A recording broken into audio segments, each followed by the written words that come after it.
Good evening, MAC 504 students. This is the last of the four recordings on biotech and last worksheet also. This is the important worksheet where you will do the assignment. Now, there are only two.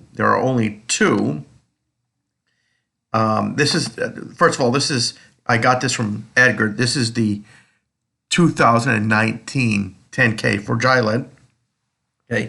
And what I want you to do in the final assignment, I want you to just do two things. Number one, I've given you some questions to answer, so you can put your answers down here. We'll go over the questions very quickly in a minute.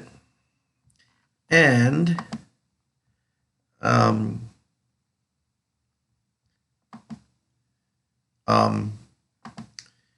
after you answer these questions, which are related to Gilead's growth, I want you to do a pro forma, and I've already given you a template for the pro forma. So I've already copied over the income statement and give you the numbers for the base year. I've copied over the 2019 balance sheet and given you the numbers for the base year. And so what you need to do, number one, you're the one that has to come up with your growth rate, and that depends on your answers to these questions over here. So basically, those questions have to do with justifying your growth rate. And I'll let you look at the cost of capital too. This is a risky company like Biotech. It's a risky company. It's a lot more risky than some of the more established biotechs, such as Amgen or Biogen, let's say. Okay, and so what you're going to have to do is answer the four questions. Based on those four questions, justify your growth rate, come up with some growth rate. Use the questions ask you to come up with the analyst estimates and everything else. And then you just need to fill this out. And I've used the template. It should be very similar to the example I give in video 3, which is the evaluation for Gilead using 2015 as a base year. Okay, and you're going to see some, I'll telegraph a little bit here. You're going to see some ups and downs. So you need to answer these questions, which I'll go over in a second, and then fill out the pro forma. And the pro forma template, I've already given you the income statement, the balance sheet, and down here I say, please finish the schedule of assets, free cash flow to the firm, and valuation. You may just want to take the same template that I used in the 2015 valuation, which you will have, and then just copy it over here. Okay, and then fill that in. I'll let you handle that. I think I've given you some information here. Let's go over the questions. Okay, the first one is compare the 215 10K in the instructional video I sent number 3, and I've also sent the statement, also the financial statements, with the 2019 financial statements on this sheet. Okay, in what direction the company's revenue and income go? Identify any major causes for the direction.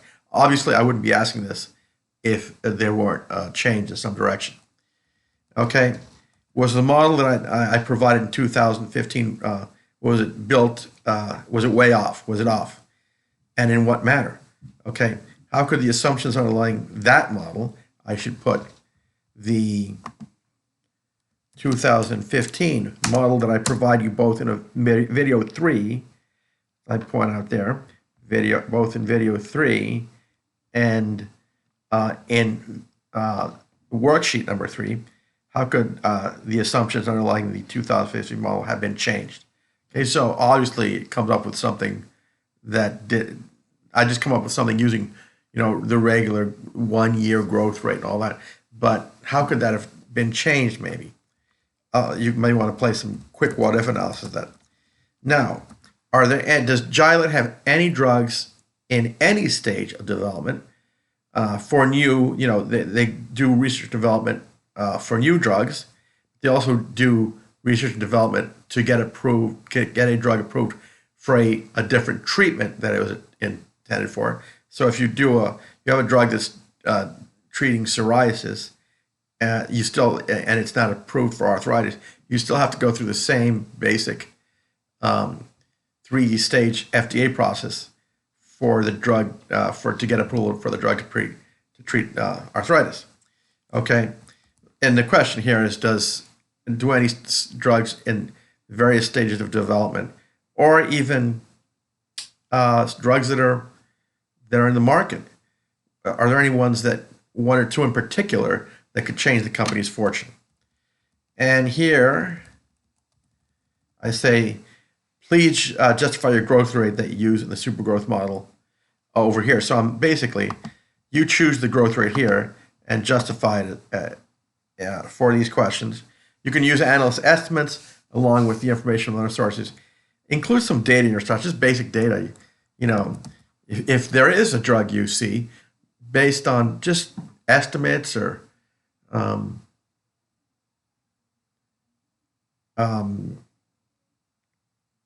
just use, you can just get some data from even news articles or something stating how much this drug might sell, and how you have to relate it to the company's current revenue and how that would impact the company's total current revenue, kind of like segment revenue. Okay, and once you do that, the pro forma evaluation, and you should be finished. I will give a big hint. This is a type of turnaround company, and in the first two, in videos 1 and 2, they give you, especially in video 2, there's an example of what can happen to a company if they have a drug, a blockbuster, potential blockbuster, meaning a potential drug that will add billions to the company's top line if it's canceled. So anyway, if it's canceled before approval. Okay, so anyway, so that should cover it. I'm sure there'll be some questions. Feel free to email me with any questions you may have. Please, everybody, please stay safe. Okay, and just to check out, this was a 6-minute video. The first video is 20 minutes. I think the second video is about 30 minutes, so they're pretty reasonable. The third video, which is most important because it gives you the model that you can use as an example that you can use for finishing this pro forma. It's basically a valuation using Gilead's financial statements for 2000 with a baseline year of 2015. And now I just want you to use the same methodology and finish this worksheet here. Answer the questions and finish the worksheet. Okay, so everybody stay safe. We'll be in touch. Signing off. We all hope that this current situation ends, but I'm afraid it's going to take a bit longer than most people thought. Anyway, but more than anything else, please stay safe. Bye-bye.